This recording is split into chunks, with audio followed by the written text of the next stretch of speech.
Hello students, welcome. आप सभी का वेलकम है आज की क्लास के अंदर।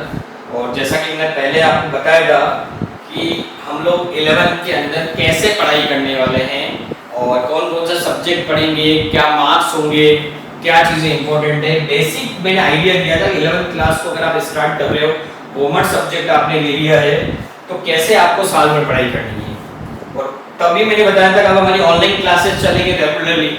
और देन आपके बहुत सारे फ्रेंड्स जो हैं वो चाहते हैं कि ऑनलाइन घर बैठे हम लोग, हमारा समय बच जाए, पैसा वेस्ट नहीं हो और हम लोग अच्छे से ऑनलाइन पढ़ाई कर सकें। तो मैंने अब ऑनलाइन क्लासेस भी स्टार्ट किए और आज हम लोग 11th अकाउंटेंसी के अंदर फर्स्ट जो है चैप्टर आपका टीएस ग्रेवाल की बुक का वो हम लोग पढ़ेंगे। और हमें पता है जब हम लोग पहली बार बेसिक लेवल पे कुछ पढ़ना स्टार्ट करते हैं तो वहाँ पर बेसिक्स की बात आती है। तो आज की इस वीडियो के अंदर मैं बात करने वाला हूँ कि अकाउंटेंसी क्या होती है और इस अकाउंटेंसी की जरूरत क्यों पड़ी है। क्या विदाउट अकाउंटेंसी बिजनेस नहीं चल सकता है, अकाउंट्स को मेंटेन करना ही जरूरी है क्या, ये सब चीजों पे आज मैं बात करने वाला हूँ। तो आप ध्यान से समझिए। तो जब हम लोग चैप्टर नंबर 1 है fundamental accounting introduction to accounting वाली बात है यहाँ पर जो हम लोग कर रहे हैं, तो सबसे पहले हम लोग बात करते हैं अकाउंटेंसी क्या होता है। अकाउंटेंसी आपको पता हो तो जब अकाउंटिंग के बारे में हम लोग नहीं समझते थे तब भी हम लोग अकाउंट करते थे। अकाउंट का मतलब क्या होता है, लिखना। और लिखते क्यों है, ताकि कभी भूल भी जाए हमारा लिखा हुआ हमें पता चले कि हमने क्या लिखा था, क्या लेना है और क्या देना है।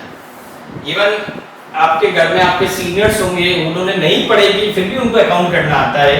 वो कहीं कहीं लिखते हैं या ध्यान रखते हैं कि किसको कितना देना है और किससे कितना लेना है। तो अकाउंट का सिंपल अगर मैं बात करूं कि अकाउंट क्या होता है, तो अपन लोग बात करते हैं अकाउंट मींस सिर्फ लिखना, दैट इज राइट। किसके लिए, मेमोरी के लिए, हमें ध्यान में रहे।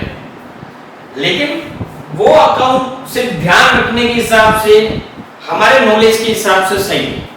लेकिन जब मैं प्रोफेशनल वे की बात करूं या बड़ी बड़ी कॉर्पोरेट सेक्टर की बात करूं या बिजनेस की बात करूं, तो वहां पर सिर्फ लिखने से काम नहीं चलता है। आपको सिस्टमैटिक प्रोसेस को फॉलो करना पड़ता है, ताकि आज से आफ्टर 10 इयर्स, आफ्टर 5 इयर्स आपको जब पता चले कि मुझे कोई चीज चेक करनी है तो आप इजी वे में चेक कर पाओ, उस समय आपका समय खराब नहीं हो या फिर आप भूल जाने के बाद पता ही नहीं चले, ऐसी सिचुएशन नहीं हो।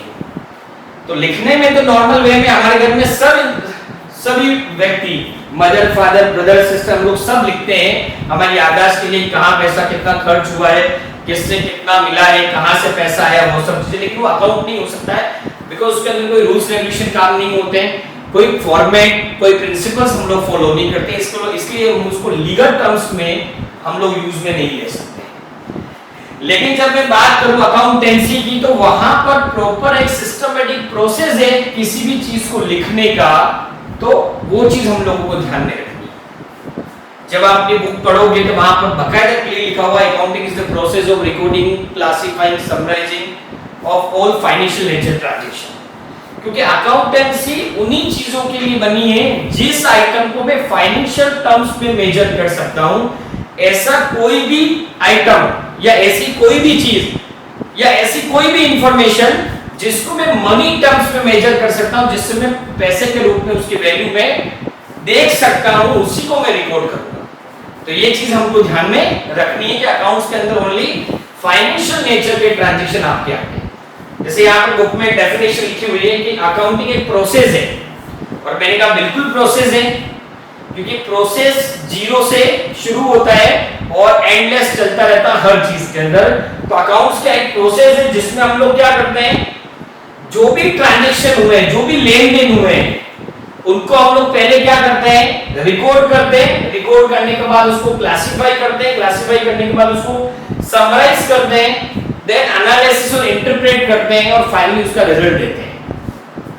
लेकिन कंडीशन क्या है, हम लोग सिर्फ फाइनेंशियल नेचर के ट्रांजैक्शन को ही रिकॉर्ड करेंगे, बाकी हम लोग रिकॉर्ड नहीं करेंगे। ये चीज हम लोगों को ध्यान में रखना है। तो अकाउंटिंग में अगर मैं सबसे पहले बात करूं, जब मैं अकाउंटेंसी की बात करता हूं, तो अकाउंटेंसी का मतलब हो गया कि जो भी फाइनेंशियल ट्रांजैक्शंस है, जिसमें मनी इन्वॉल्व है, उन सभी को सबसे पहले हम लोग क्या करेंगे, रिकॉर्ड रखेंगे। रिकॉर्ड नहीं रखेंगे तो अकाउंट होने वाला नहीं है। जब रिकॉर्ड हमने रख लिया तो फिर हमको क्या करना है, क्लासिफाई करना है। किसमें, असेट में। अब असेट क्या होती है मैं आगे बताऊंगा, लायबिलिटी में, इनकम में, एक्सपेंस में, इन सब में उसको क्लासिफाई करना है। क्लासिफाई जब हम लोगों ने कर लिया अलग अलग पार्ट के अंदर, तो उसके बाद हमें देखना, उसको समराइज फॉर्म में नोट करना है।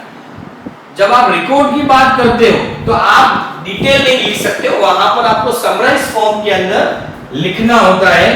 ये चीज हम लोगों को ध्यान रखनी, शॉर्ट वे में आपको लिखने होते हैं सभी ट्रांजैक्शन जो होते हैं, और फिर उन ट्रांजैक्शन को एनालिसिस करना है, फाइनली होना क्या चाहिए था, हो क्या गया है, और देन उसको इंटरप्रेट करना है कि जो भी हुआ है वो किस वजह से हुआ है, क्या इसमें बेटर हो सकता है, क्या चीजें हमें अवॉइड करनी, वो सब एनालिसिस और इंटरप्रेट के अंदर आएगा। जो भी फाइनेंशियल नेचर के ट्रांजैक्शन होंगे, और उसके बाद जो भी रिजल्ट आया है उसको हायर अथॉरिटी को कम्युनिकेट करना है। ये एक अकाउंटिंग का पूरा प्रोसेस होता है। तो यहाँ एक चीज हम लोगों को ध्यान रखना है कि लोअर लेवल टू जब हम लोग हायर लेवल की बात करते हैं तो इसके बीच में पूरा प्रोसेस चलता अकाउंट का। और अकाउंट के अंदर सबसे पहले आप रिकॉर्ड जब तक नहीं करोगे, रिकॉर्ड किया, फिर क्लासिफाई कर दिया, फिर समराइज हम लोगों ने कर दिया, उसके बाद एनालिसिस हम लोगों ने कर दिया, और देन इंटरप्रेट हम लोगों ने किया, और फाइनली जो रिजल्ट था वो हम लोगों ने फॉरवर्ड किया। देखिए इन सब में एक चीज बहुत इंपॉर्टेंट है, वो है फाइनेंशियल नेचर, कि जो भी चीजें आपके रिकॉर्ड हो वो सब किस नेचर की होनी चाहिए, फाइनेंशियल नेचर की, जिसमें मनी इन्वॉल्व है। जब तक मनी का इन्वॉल्वमेंट नहीं है तब तक किसी भी ट्रांजैक्शन की अकाउंटिंग नहीं हो सकती है। मैं बोलूं 1 kg राइस, 1 kg वीट, इसकी कोई रिकॉर्डिंग नहीं होगी जब तक मैं यही बोलूं 1 kg राइस ₹70, 1 kg वीट ₹40। मतलब जब तक किसी भी आइटम को मैं पैसे में नहीं मेजर कर सकता हूं, वो फाइनेंशियल नेचर में नहीं आएगा और मैं उसकी रिकॉर्डिंग नहीं कर सकता हूं। ये अकाउंटेंसी का सबसे बड़ा बेसिक रूल है जो हमें ध्यान में रखना है। और अकाउंटेंसी जब शुरू करते हैं, देखिए प्रोसेस है किसी भी ट्रांजैक्शन को लिखने का, उसको क्लासिफाई करने का, समराइज करने का, उसको एनालिसिस से इंटरप्रेट करके और उसका रिजल्ट जो है वो आगे फॉरवर्ड करने का पूरा प्रोसेस होता है जो हमें ध्यान में रखना है। अगर हम लोग मैं मोटा मोटी बात करूं तो व्हाट इज द ऑब्जेक्टिव, क्या ऑब्जेक्टिव है अकाउंटिंग के, तो पहली तो इंपॉर्टेंट चीज आप लोगों को ध्यान से समझ में आ गई होगी कि फ्यूचर रेफरेंस के लिए एज ए एविडेंस के रूप में हमें रिकॉर्ड रखना पड़ता है, क्योंकि हर चीज को याद रखना हमारे लिए पॉसिबल नहीं हो पाता है। ये चीज हम लोगों को ध्यान में रखनी है कि रिकॉर्ड को लंबे समय तक रखना है तो अकाउंटिंग करनी पड़ेगी। दूसरा, जब तक हम लोग रिकॉर्ड नहीं रखेंगे तो हमारे को प्रॉफिट और लॉस का पता नहीं चलेगा। तो सेकंड ऑब्जेक्टिव क्या हो गया, हमें प्रॉफिट और लॉस का पता होना चाहिए। थर्ड क्या है, फाइनेंशियल पोजीशन। अकाउंटिंग रख रहे हो तो क्लियर पता चलता है कि इस बिजनेस को कितने साल हो गए हैं, हमने अभी तक क्या कमाया है, कितना देना है, और अब हमें इसको आगे कंटिन्यू करना है नहीं करना। ये पोजीशन जो है वो पता चल जाती है किसके थ्रू, अकाउंटेंसी के थ्रू। तो अभी मैंने मेन 3 चीज आपको बताई। एक तो लॉन्ग टर्म रिकॉर्ड के हिसाब से हमको अकाउंटेंसी अकाउंट्स को मेंटेन करना बहुत जरूरी है, अकाउंटिंग को पढ़ना बहुत जरूरी है। प्रॉफिट लॉस के लिए अकाउंटेंसी की अपनी इंपॉर्टेंस होती है। फाइनेंशियल पोजीशन पता लगाने के लिए अकाउंटिंग की बहुत बड़ी इंपॉर्टेंस जो है वो रहती है। उसके बाद